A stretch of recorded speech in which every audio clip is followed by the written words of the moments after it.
오늘 우리에게 주시는 하나님 말씀은 에스라 3장 8절에서 13절까지 말씀입니다. 구약성경 713페이지입니다. 예루살렘에 있는 하나님의 성전에 이른 지 2년 둘째 달에 스알델의 아들 스룹바벳과 요사닥의 아들 예수아와 다른 형제 제사장들과 레위 사람들과 무릇 사로잡혔다가 예루살렘에 돌아온 자들이 공사를 시작하고 20세 이상의 레위 사람들을 세워 여호와의 성전 공사를 감독하게 하매 이에 예수아와 그의 아들들과 그의 형제들과 감미엘과 그의 아들들과 유다 자손과 헤나닷 자손과 그의 형제 레위 사람들이 일제히 일어나 하나님의 성전 일꾼들을 감독하니라.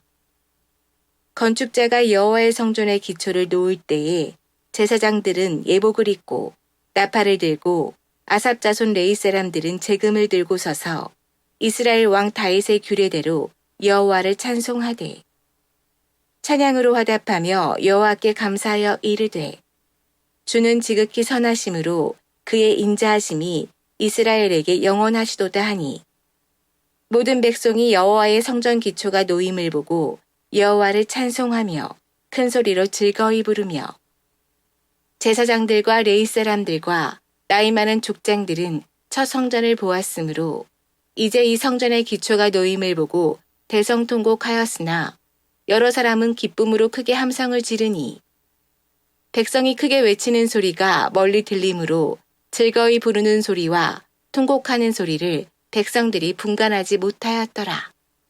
아멘. 할렐루야. 네, 9월이 시작되어졌습니다. 그리고 9월을 맞이하면서 엄청난 태풍이 올라오고 있습니다. 무사하시길 바랍니다. 하나님과 함께 동행하며 그 두려움들 있겠지만 그 두려움을 이기는 귀한 축복이 있기 원합니다.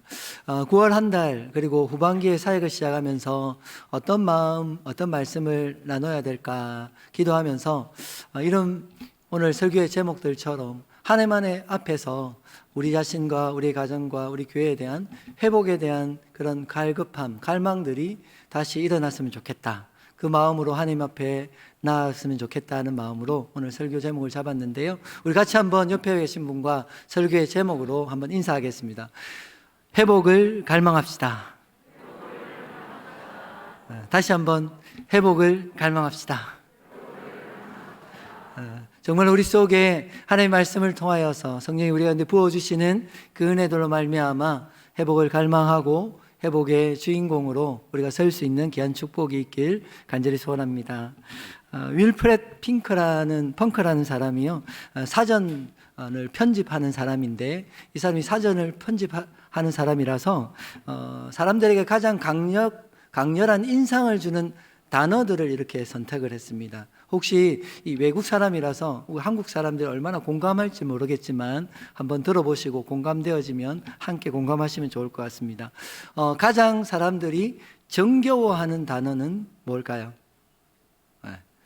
엄마라는 단어, mother라는 단어입니다. 엄마라는, 그렇습니까? 네. 그리고 가장 아름다운 단어는 사랑이라는 단어, love. 예. 그리고 가장 따뜻한 단어는 우정이라고 이야기하고요. 가장 위안을 주는 단어는 믿음이라고 이야기합니다.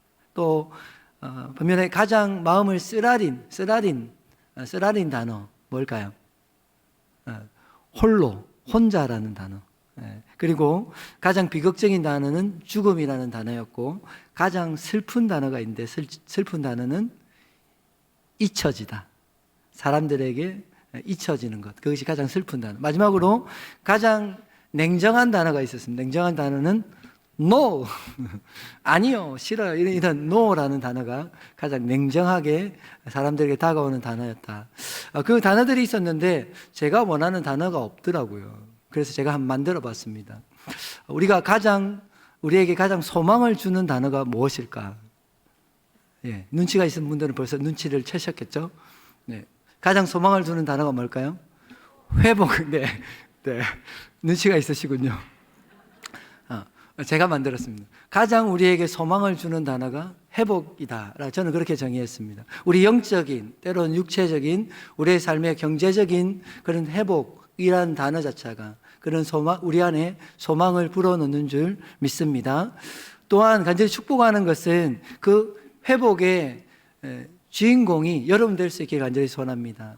그 회복의 역사가 나의 이야기가 되어지고 우리의 이야기가 되어지고 우리의 가정의 이야기, 우리 교회의 이야기가 되어지기를 간절히 소원합니다. 그 회복을 꿈꾸는 것뿐만 꿈꾸는 것으로 끝나는 것이 아니라 그 회복이 우리의 삶의 현실이 되어지고 실행되어지는 귀한 축복이 있길 간절히 소원합니다. 소망하십니까? 소망하시면 아멘. 네, 하나님께서 주시는 그 회복에 대한 그 간절한 갈망과 그 소원들이 우리 가운데 일어나기를 간절히 소원합니다. 이스라엘 백성들이 그들의 범죄로 말미암아서 멸망하고 포로로 잡혀갔습니다. 포로로 잡혀갔던 이스라엘 백성들에게 회복이 현실이 되어지는 때는 언제일까요? 그것은 그들이 포로에서 돌아오는 그때일 것입니다. 그리고 그 회복의 절정에 이르는 순간 그들이 회복에 인한 기쁨과 그 환희를 절정으로 느끼는 순간은 뭐냐면 언제냐면 하나님께서 목적하신 그대로 명령하신 그대로 돌아온 그 백성들이 여호와의 성전을 다시 짓기 시작하는 그 순간일 것입니다. 사실 에스라서 우리가 8월 달까지 새벽 기도와 말씀 묵상을 함께 했던 에스라서는 그런 회복의 이야기들을 담고 있는 것입니다. 에스라서가 총 몇 장까지 있는지 알고 계십니까?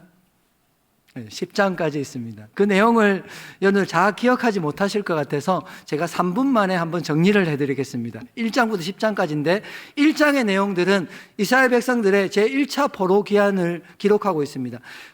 바사 왕 고레스가 칙령을 내림을 통해서 포로로 잡혀갔던 백성들이 돌아오게 되는 내용이 1장입니다. 그리고 2장은 돌아왔던 사람들이 누구냐 그리고 인원이 얼마나 되는지를 기록하고 있는 것이 2장입니다. 그리고 3장, 오늘 읽었던 3장의 내용은 성전의 재건의 공사가 시작되어지는 그 사건을 기록하고 있습니다. 그리고 4장에는 성전 시작되었던 공사가 멈추는 사건, 그것을 기록하고 5장에는 다시 성전 공사가 시작되어지는 것을 기록하고 있습니다. 그리고 6장에는 성전 공사가 완공되어지고 봉헌식이 드려지는 기록이 있습니다. 그래서 6장 15절 16절에 보시면 그렇게 기록되어 있는데요. 다리오 왕 제6년 아달월 3일에 성전 일을 끝내니라. 16절에 보시면 하나님의 성전 봉헌식을 행했다라고 되어 있습니다. 6장의 내용이에요. 그리고 7장에는 제2차 포로 기간의 기록들이 있습니다. 그 2차의 포로 기간 때에 돌아온 사람이 누구냐면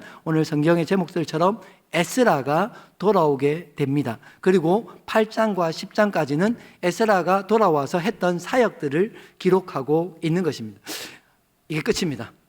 처음부터 끝까지 보면 크게는 1장부터 6장까지 그리고 7장부터 8장까지 두 부분으로 나눌 수 있는데 이 에스라 성경의 주된 핵심되는 내용이 뭘까요? 주제가 뭘까요? 그것은 성전입니다. 그리고 성전의 재건입니다. 1장부터 6장까지 성전에 재건되어지는 그 중심에 사건들이 있고 7장부터 10장까지는 이스라엘 백성들의 영적인 회복에 대한 기록들을 기록하고 있는 것이 에스라의 성경입니다. 그런데 여러분들이 에스라 성경을 읽으면서 아셔야 될 것 중에 하나는요, 1장에 기록되어 있는 이스라엘 백성들의 1차 기환과 7장에 기록되어 있는 제2차 기환과는 시간적인 상당한 간격이 있습니다. 그 간격이 어느 정도 되는지 혹시 알고 계십니까? 새벽 기도를 오신 분들은 다 알고 있습니다. 이 기간이 약 80년이라는 시간적인 간격이 있습니다. 처음 1차 기한과 그리고 2차 기한의 시간적인 간격이 상당히 되는 것이죠. 그것을 기억하시고 에스라의 성경을 묵상하시면 참 좋습니다. 사실 이스라엘 백성들이 포로에서 돌아오는 일, 그것은 사실 불가능한 일입니다. 그들이 가진 능력이나 그들이 가진 힘으로는 도저히 꿈꿀 수도 없었던 일인 것이죠. 그러나 하나님은 그 불가능한 일을 가능하게 하시는 분이심을 믿습니다. 아멘.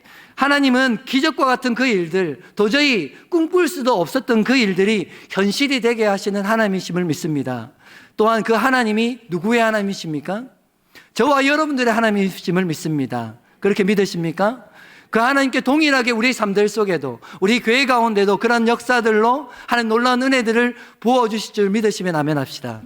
아멘. 그 하나님을 향한 그런 열망과 믿음들로 주님께 나아갈 수 있는 은혜가 있기 원합니다. 기적과 그 회복의 역사들을 이루신 하나님, 그 역사들은 이스라엘 백성들만이 경험하는 역사가 아니라 누구의 이야기가 되어야 할까요? 바로 저와 여러분들의 이야기가 되어야 할 줄 믿습니다. 하나님 그렇게 일하시고 역사하실 줄 믿습니다. 우리의 이야기, 나의 이야기가 되어질 뿐만 아니라 우리 가정의 이야기가 되어지고 우리 교회의 이야기가 되어지고 우리의 이 나라와 민족을 향한 하나님의 이야기가 역사가 되어지는 귀한 축복이 있길 간절히 소원합니다. 하나님께서 놀라운 일들을 이루세요. 회복을 이루시고 기적을 이루시는 거죠. 그런데 그러한 일들이 그냥 일어나는 것이 아니라는 사실을 우리는 기억해야 됩니다. 그 모든 일들, 포로에서 돌아오는 일들, 그들이 회복되어져서 하나님의 기적과 같은 역사들을 경험하게 되어지는데 그 모든 것은 우연한 사건들이 아니라 하나님의 약속을 따라 하나님의 약속 때문에 이루어지는 일이라는 것을 여러분 기억할 수 있게 간절히 소원합니다. 하나님 모든 것을 행하실 수 있는 능력과 그러한 힘을 가지고 계십니다. 전능하신 분이시죠. 그러나 아무 곳에 아무 때나 행하시는 분이 아니라 하나님은 하나님의 약속을 따라서 하나님의 그 약속하심을 따라 하나님 역사하시고 일하시는 줄 믿습니다. 그 약속을 이스라엘 백성들에게만 주시는 분이 아니라 동일하게 이 시대 가운데 하나님을 섬겨가는 하나님의 자녀인 우리에게도 주시는 줄 믿으시길 바랍니다. 오늘 성경의 말씀들 에스라 1장 1절에 보면 이스라엘 백성들이 포로에서 돌아온 이유를 분명하게 기록하고 있어요. 1장 1절 말씀을 한번 같이 한번 읽겠습니다. 시작. 바사왕 고레스 원년에 여호와께서 예레미야의 입을 통하여 하신 말씀을 이루게 하시려고 바사왕 고레스의 마음을 감동시키심에 그가 온 나라에 공포도 하고 조서도 내려 이르되. 이스라엘 백성들이 고레스의 칙령, 명령을 통해서 돌아옵니다. 돌아오는데 뭐 때문에 그렇게 돌아오게 했다고 이야기합니까? 뭐 때문에 고레스의 마음을 감동하여 그런 명령을 내리게 했다고 말씀하시죠? 예레미야의 여호와께서 예레미야의 입을 통하여 하신 그 말씀, 그 약속을 이루기 위하여서 그 일들을 행하신다라고 우리에게 가르쳐 주고 있다는 것입니다. 그 약속의 구체적인 내용이 무엇입니까? 예레미야 25장 11절과 12절의 말씀을 보면 하나님께서 그들을 심판하시면서도 하나님 포로로 잡혀가게 하시면서도 그것이 끝이 아니라 그들이 다시 회복시켜 돌아올 것을 말씀하시고 그 기한을 정하여 주십니다. 25장 11절 말씀에 보시면 이 모든 땅이 폐허가 되어 놀랄 일이 될 것이며 이 민족들은 70년 동안 바벨론의 왕을 섬기리라. 그리고 12절에 보시면 여호와의 말씀이 70년이 끝나면 내가 바벨론 왕과 그의 나라와 갈대의 땅과 그 땅을 그들의 죄악으로 말미암아 벌하여서 그들이 폐허가 되게 할 것이다. 그리고 그들을 돌아오게 할 것이라고 말씀하죠. 29장에 그 약속을 확정하여 주시죠. 29장 말씀에 보시면 여호와께서 이와 같이 말씀하시죠. 바벨론에서 70년이 차면 70년이 지난 후에 뭐 하시겠다고요? 내가 너희를 돌보고 나의 선한 말을 너에게 성취할 것이다. 이 선한 말이라는 것이 무엇입니까? 이스라엘 백성들에게 주셨던 회복과 다시 치유의 그 말씀, 돌아오게 하시겠다라는 그 말씀, 그 선한 말씀을 성취할 것이다. 성취하여서 어떠한다고요? 너희가 이곳으로 다시 돌아오게 될 것이라고 말씀합니다. 돌아오게 하실 것이라고 약속하고 계신다는 것입니다.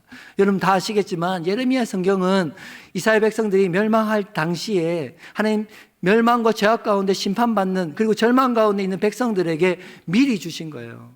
그들에게 비록 그들의 범죄함으로 말미암아 심판 가운데 징계 가운데 하나님 그들이 포로로 잡혀가지만 그것이 끝이 아니라는 거죠. 하나님의 역사는 거기서 멈추는 것이 아니라고 말씀하시는 거죠. 그들을 버리지 않는다고 말씀하시는 거예요. 다시 너희를 돌아오게 할 것이고 다시 너희를 회복시켜 주실 것이라고 그들에게 약속하여 주셨던 것이죠. 그리고 그 약속을 따라서 하나님 약속을 지키시고 약속을 성취하여 주시는 것입니다. 그 하나님이 동일하게 우리의 하나님이심을 믿으시길 간절히 바랍니다. 하나님은 약속하시고 그 약속을 성취하시는 지키시는 분이심을 믿으시면 아멘 합시다. 동일하게 그 약속이 이스라엘 백성들에게만 주어지는 약속이 아니라 지금 하나님을 섬기는 하나님의 백성으로 고백하며 주님을 따라가는 하나님의 자녀들에게 동일하게 약속을 주시는 하나님이시고 그 약속을 이루어 가시는 하나님이심을 믿고 주님 앞에 나아가는 귀한 성도님들 될 수 있기를 간절히 소원합니다. 예레미야가 하나님의 약속을 받았어요. 회복에 대한 약속이죠. 다시 돌아올 것에 대한 약속을 받았죠. 그리고 그 약속하신 하나님이 어떤 하나님이신지를 고백하고 있습니다. 우리 잘 아는 예레미야 33장 2절과 3절 말씀, 2절의 말씀에 보면 그 하나님을 그렇게 고백하고 있습니다. 함께 읽을까요? 시작. 이를 행하는 여호와, 그것을 지어 성취하는 여호와, 그 이름을 여호와라 하는 자가 이같이 이르노라. 하나님 어떤 분이시라고요? 일을 행하시는 분, 그 일을 지어서 성취하시는 여호와, 그 하나님께서 이스라엘 백성들에게 약속을 주신 거예요. 그리고 그 약속을 하나님께 성취해 가신다고 말씀하시는 거죠. 우리는 많은 약속을 합니다. 그런데 많은 약속 가운데 우리가 지킬 수 있는 것이 없고, 때로는 능력이 없어서, 때로는 마음이 없어서 지키지 못하는 경우도 있습니다. 그러나 하나님은 약속하시면 그 약속을 꼭 지키시는 분이심을 여러분 믿으십니까? 네. 하나님은 약속하신 것을 능히 지킬 수 있는, 하나님 능히 이룰 수 있는 분이십니다. 그것을 지킬 수 있는 이유가 무엇인지를 예레미야는 고백하고 있는 거예요. 일을 행하는 여호와, 그 일을 지어 성취하는 여호와. 그러면 여러분 당황스러운 질문을 하나 드리겠습니다. 하나님께서 일을 행하신대요. 그러면 하나님이 행하시는 그 일은 과연 뭡니까? 어떤 일이죠? 고민해 보신 적 있으세요? 여기 예레미야 말씀 잘 아시잖아요. 일을 행하는 여호와, 그 일을 지어 성취하는 여호와, 그 여호와 하나님이 일을 하신대요. 그 일은 어떤 일입니까? 무슨 일입니까? 당황하고 계시네요. 잘 이해할 수 있도록, 사실은 원어의 내용들을 보면 잘 이해할 수 있는데, 그 이해할 수 있도록 세번역 성경에는 그것을 의미에 맞게 우리가 잘 이해할 수 있도록 번역이 되어 있습니다. 세번역 성경을 한번 보시겠습니다. 땅을 지으신 주님, 그것을 빚어서 제자리에 세우신 분께서 나에게 말씀하셨다. 여러분, 하나님께서 일을 행하시는, 그 행하시는 일이 무슨 일이라고요? 땅을, 이 모든 만물을 지으시고 창조하시는 그 일을 행하신 여호와 하나님이라고 말씀하세요. 그렇게 믿으십니까? 온 땅을 창조하신, 모든 만물을 창조하신 창조주 하나님이시기에 그분은 약속하신 것을 능히 이루실 수 있는 능력이 그분에게 있습니다. 그렇게 믿으십니까? 예, 그것을 예레미야 입을 통해서 고백하게 하시는 거죠. 이를 행하시는 하나님, 이 땅을 창조의 역사를 이루신 창조주 하나님께서 약속하셨고 그 약속을 분명하게 이루어 가실 것이라고 말씀하시는 거예요. 그리고 그 약속을 주시면서 사랑하는 주의 자녀들에게 요청하시는 것이 하나 있어요. 회복을 약속하시면서 하나님 그들에게 요청하시는, 명령하시는 것이 하나 있습니다. 그게 무엇입니까? 우리가 잘 아는 예레미야 33장 3절의 말씀이죠. 같이 한번 읽어볼까요? 시작. 너는 내게 부르짖으라. 내가 내게 응답하겠고 내가 알지 못하는 크고 은밀한 일을 내게 보이리라. 아멘. 하나님 우리에게 힘들고 어려운 것을 요구하시는 것이 아니라 가장 근본적이고 기본적인 것을 요구하세요. 뭘 요구하세요? 기도하라고. 기도하는 백성들의 그 기도를 통해서 일하시겠다고 말씀하시는 거예요. 너는 내게 부르짖으라. 내가 내게 응답할 것이고 내가 알지 못하는 크고 은밀한 일을 기도하는 너에게 보여줄 것이라고 말씀하시는 겁니다.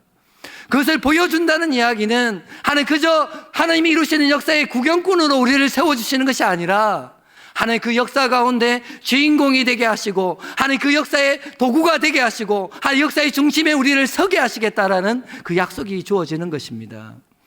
여러분 기도하고 계십니까? 지금 이 시대 가운데, 지금 우리 교회 가운데, 여러분 가정 가운데 또 영적인 삶들 속에 하나님께서 우리에게 가장 원하시는 것이 무엇이라고 생각하십니까? 네, 잔소리하면 입이 아픕니다. 기도하는 겁니다. 기도하셔야 됩니다. 하나님께서 다른 것을 하나님의 자녀들에게 원하지 않으세요. 하나님 앞에 나와 무릎 꿇고 그 마음을 토로하며 하나님의 은혜를 구하며 하나님의 도우심을 구하며 하나님의 만져주심을 구하며 기도하는 그 일들, 내 삶들이 무너진 것들을 다시 회복시켜 주시기를 갈망하며 기도하는 그 사람을 찾고 계시는 거예요. 그리고 그 기도를 통해서 하나님은 그 사람, 기도하는 그 사람을 하나님의 역사에 동참시켜 주시고 역사의 중심에 서게 하시는 것입니다. 축복할 때에 우리 꿈꾸는 교회 모든 성도님들이 하나님 앞에 간절히 부르짖어 기도하는 주님의 백성, 하나님의 자녀들 될 수 있기를 간절히 소원합니다. 이를 행하시는 하나님, 온 땅을, 온 만물을 창조하신 하나님, 그리고 그 약속들을 성취하시는 하나님, 그 하나님께서 이스라엘 백성들을 회복하셨고, 동일하게 그 이스라엘을 회복하신 하나님이 누구를 회복하시는 거예요? 저와 여러분들을 회복하시겠다 말씀하시는 거예요. 그 일을 지금도 이루시는 하나님이십니다. 그것을 믿으십니까? 예, 그 하나님의 역사를 기대하고 사모하며 그분 앞에 기도하는 하나님의 자녀들 될 수 있기를 간절히 소원합니다. 오늘 기도의 제목, 설교의 제목들처럼 우리 안에 그 회복을 갈망하는, 하나님의 일하심을 갈망하는 그 갈급함이 우리 가운데 일어나길 간절히 소원합니다. 무엇을 근거로요?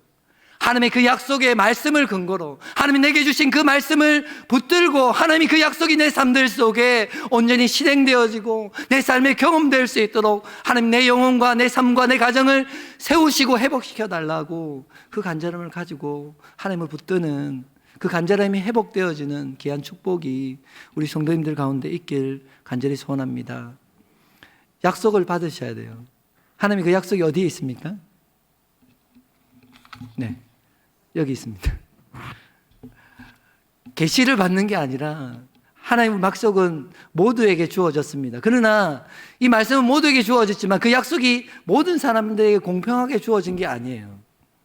그 말씀을 붙들고 묵상하고 믿음으로 씨름하는 그 사람들에게 그 약속은 주어지는 것입니다. 그리고 그 주어진 약속을 하나님 그 삶들 속에, 그 가정 가운데, 그 인생 가운데 성취하시고 이루어 주시는 것입니다. 축복하는 것은 손해보지 마십시오.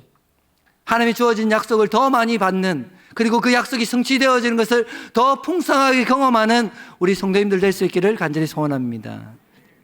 오늘 성경의 말씀들은요, 앞에 말씀드린 것처럼 그 회복의 절정의 순간들을 기록하고 있습니다. 성전이 재건되어지는 그 공사가 시작되어지는 그때를 기록하고 있죠. 성전의 기초가 내어질 때에 그때 그 현장의 분위기를 기록하고 있습니다. 그때 어떤 일이 있었다고 이야기합니까? 그 분위기는 한마디로 축제 분위기였습니다. 10절의 말씀을 한번 보십시오. 10절의 말씀 보시면 건축자가 여호와의 성전의 기초를 놓을 때에 제사장들은 예복을 입고 손에는 나팔을 들었다고 이야기합니다. 아삽의 레위 사람들은 재금을 들고 그 악기들을 연주하기 시작했다고 이야기합니다. 다윗의 규례를 따라 하나님 그들이 먼저 찬양을 시작하자 모든 백성들이 그 찬양에 화답했다고 이야기합니다. 즐거이 부르며 하나님 감사의 기도를 드리며 찬송을 드렸다고 이야기합니다. 주는 선하시며 그 인자하심이 영원함이도다. 하나님 행하신 그 선하신 역사와 하나님 그 은혜들을 감사하며 찬양했다고 이야기해요.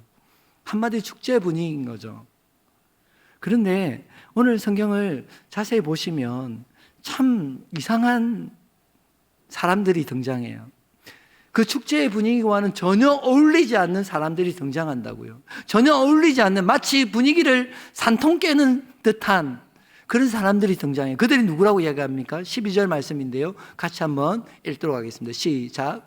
제사장들과 레위 사람들과 나이 많은 족장들은 첫 성전을 보았으므로 이제 이 성전의 기초가 놓임을 보고 대성통곡하였으나 여러 사람은 기쁨으로 크게 함성을 지르니. 어떤 사람들이 있었다고 이야기하죠?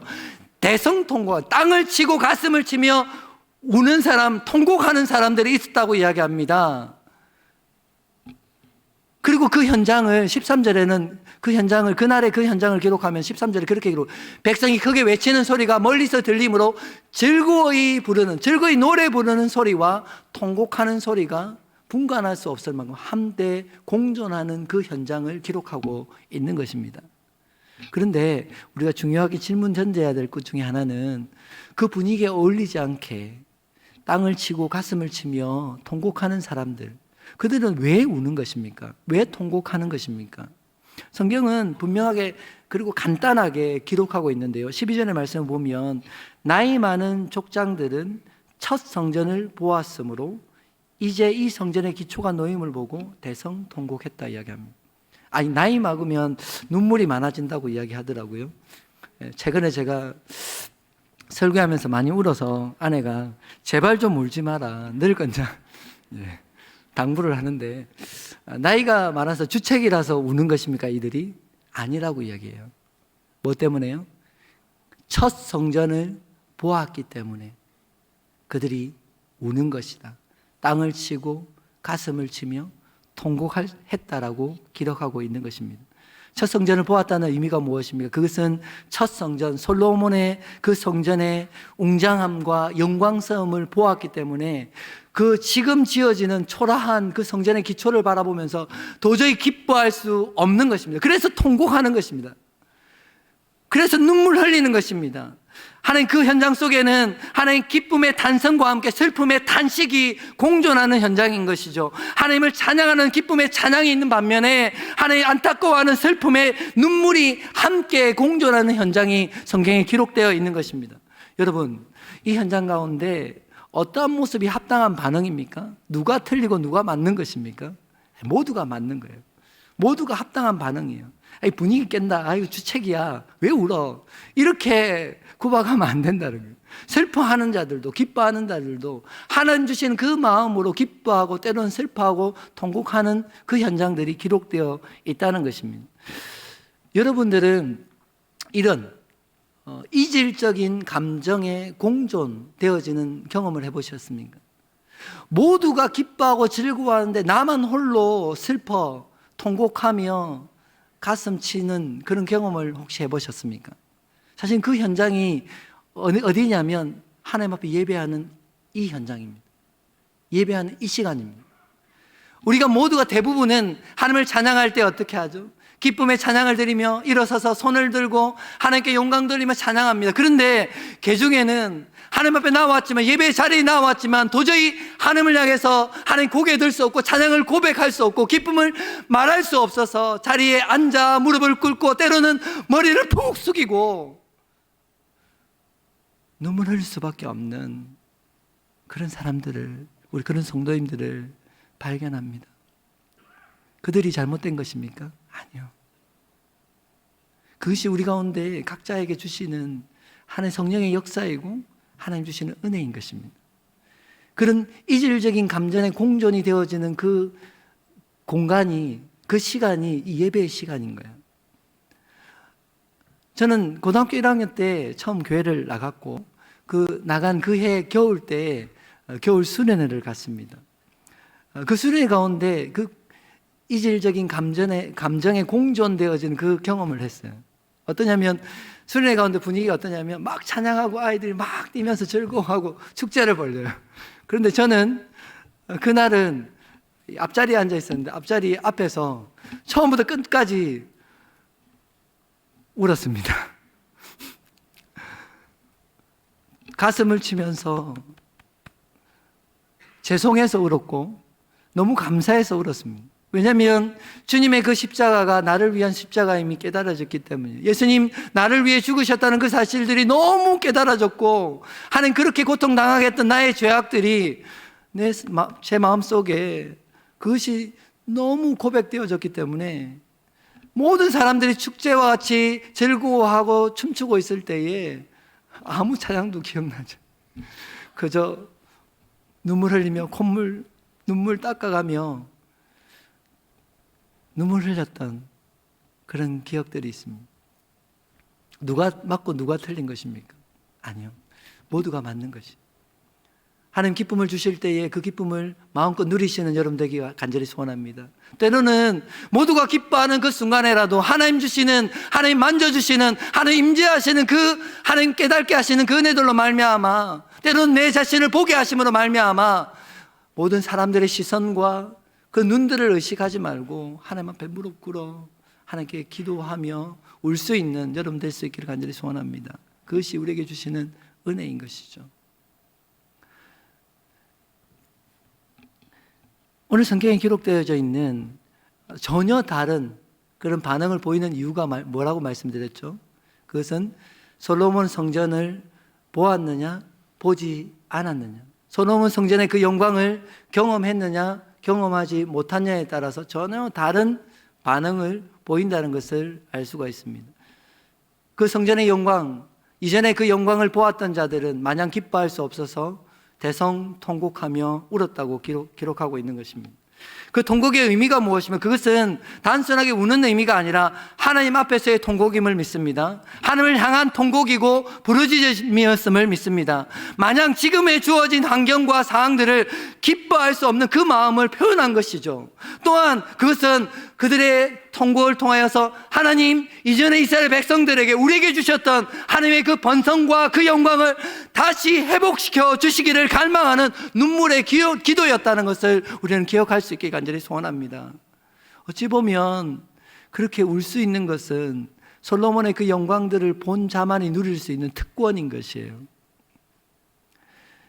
그들 안에 생겨나는 그런 불만족이죠. 지금 주어진 환경에 대한 불만족이, 만족할 수 없는 그 마음이죠. 그 불만족은 하나님 불평하고 원망하라고 주시는 마음이 아니라 그 불만족은 하나님을 향한 부르짖음이 되어지고 하나님을 향한 갈망이 되어지고 하나님을 향한 기도가 되어지는 것입니다. 그리고 그 거룩한 불만족을 통해, 그런 기도를 통해서 하나님은 우리 가운데 하는 놀라운 그 역사를, 회복을 허락하시는 것입니다. 축복하는 것은 여러분 안에 그런 열망들이, 그런 지금 주어진 내가 살아가는 신앙에 안주하고 만족하는 것이 아니라 불만족이 있어지길 간절히 소원합니다. 코로나를 지나가면서 우리 안에 스스로 위로하고 위안하고 만족하는 것들이 있어요. 그것은 뭐냐면 주일 되면 그래도 나는 나와서 예배 드렸어. 현장에 못 나오니까 그래도 집에서 유튜브로 예배 드렸어. 그래 내가 할 신앙생활 다 했어. 이렇게 스스로 위로하고 만족하는 그런 신앙생활을 하는 분들이 너무 많아요. 그런데 솔직히 한번 여쭤보겠습니다. 신앙생활이 주일 예배 드리는 그 한번 드리는 것이 전부입니까? 우리가 하나님 앞에 마땅히 드려야 될, 살아야 될 신앙의 삶이 그것이 전부입니까? 그저 한 시간 앉았다 가는 것이 마땅히 하나님 우리에게 주시는 전부입니까? 그것이 아니라는 거. 그것에 스스로 만족하고 위안하고 있다라면 그것은 뭔가가 잘못됐다는 거예요. 하나님 우리에게 무엇이길 원하시는 그 온전한 영광과 그 은혜들을 하나님 더욱더 사모하고 지금 내가 누리는 것에 만족하지 않고 하나님 주실 그 은혜들을, 그 회복을 갈망하며 더 사모하는 마음으로 하나님 붙드는 여러분 될 수 있기를 간절히 소원합니다. 여러분 신앙의 긴 여정을 지내오셨습니다. 여러분 신앙의 여정 가운데 여러분들이 가장 성령 충만했던 적은 언제입니까? 하나님의 충만한 그 임재를 경험했던 적은 언제입니까? 하나님의 그 영광스러움을 경험했던 그 마음으로 하나님 신앙 생활했던 때는 언제입니까? 그리고 혹시 지금 그 충만한 때를 사모하고 그 때를 회복하기를 갈망하는 마음이 여러분 가운데 있습니까? 가장 좋은 것은 지금 내가 그때이면 좋겠죠. 그런데 언제부터인가 우리 마음속에는 그 때의 경험을 한때의 추억으로 묻어버리고 우리 안에 그런 갈망들, 갈급함이 사라져버린 신앙생활을 하는 우리 자신들을 발견할 수 있다는 거예요. 우리 안에 거룩한 불만족이 일어날 수 있기 간절히 소원합니다. 더 큰 하나님의 충만함과 임재하심과 하나님의 역사하심을 사모하고 더 큰 은혜를 바라고 주 앞에 나아갈 수 있는 그런 회복에 대한 갈망들이 우리 가운데 불타오를 수 있기 간절히 소원합니다. 그 갈급함들과 갈망이 우리 영혼을 살게 하는 것입니다. 우리를 다시 세워주시는 것입니다. 하나님께로 더 가까이 나아가게 하는 것이라는 것이죠. 왜 그러한 갈급함을 가져야 되는 것입니까? 하나님께서 어떤 분이라고 말씀해요? 시편 107편 말씀 가운데 하나님은 사모하는 영혼을 만족하게 하시는 분이시라 말씀하십니다. 아멘이십니까? 사모하는 심정을 만족을 주시는 분, 하나님 줄인 영혼을 좋은 것으로 채워주시는 분, 그분이 우리 하나님이세요. 또한 동일하게 그 하나님께서 우리에게 주시는 약속이 뭐냐면 내 입을 크게 열라 내가 채우리라. 할렐루야. 억수와 같은 장대비가 하늘에서 쏟아진다 할지라도 그릇을 엎어놓으면 그 그릇에 담기는 것은 하나도 없습니다. 아무리 충만하게 장대비가 내려도 그릇을 엎어놓으면 그릇에 담기는 물은 없어요. 뭐가 필요한 것입니까? 하늘을 향해서 그릇을 뒤집어 놓아요.